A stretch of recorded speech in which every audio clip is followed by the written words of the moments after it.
Kerala side இந்த கொடம்புளி ரொம்ப famous. அங்கே உள்ள மீன் குழம்புலாம் ரொம்ப டேஸ்ட்டாக இருக்கிறதுக்கு இந்த புளி தான் காரணம்னு சொன்னாங்க. சரின்னு லாஸ்ட்டாக ட்ரிப்பு போனப்போ ஒரு 1/2 கிலோ மட்டும் வாங்கிட்டு வந்து நம்மளும் சமைச்சு பார்ப்போம் அப்படின்னு செஞ்சேங்க.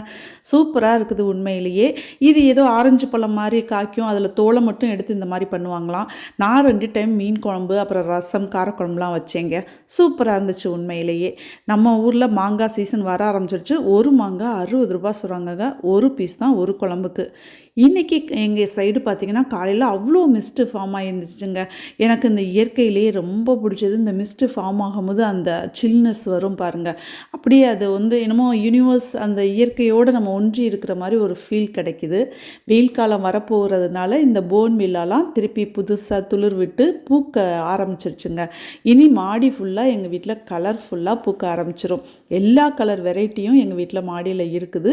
இன்னும் நிறையா இருந்துச்சு, இப்போ கொஞ்சம் கம்மியாயிருச்சு. இந்த பூக்களை பார்க்கும்போது கோடைக்காலம் கூட நம்மளுக்கு குளிர்காலம் மாதிரி தெரிய ஆரம்பிச்சிருக்குங்க.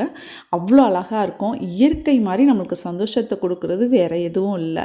இப்போ இந்த டபுள் கலர் போன்வில்லா எல்லாமே அழகாக பூக்க ஆரம்பிச்சிருச்சு. இனி அப்பப்போ நான் இந்த வீடியோ உங்களுக்கு அப்லோட் பண்ணுறேன் பாருங்கள். சூப்பராக இருக்கும். மெயின்டெனன்ஸும் இதுக்கு ரொம்ப கம்மிங்க. ப்ரூன் பண்ணி விட்டுட்டோம் அப்படின்னா அது இந்த வெயில் காலம் ஸ்டார்டிங்கில் கொஞ்சம் உரம் மட்டும் கொடுக்க ஆரம்பித்தோம்னா அது புது தளிர் விட்டு அது பூக்கிறது பார்க்கவே அவ்வளோ அழகாக இருக்குங்க.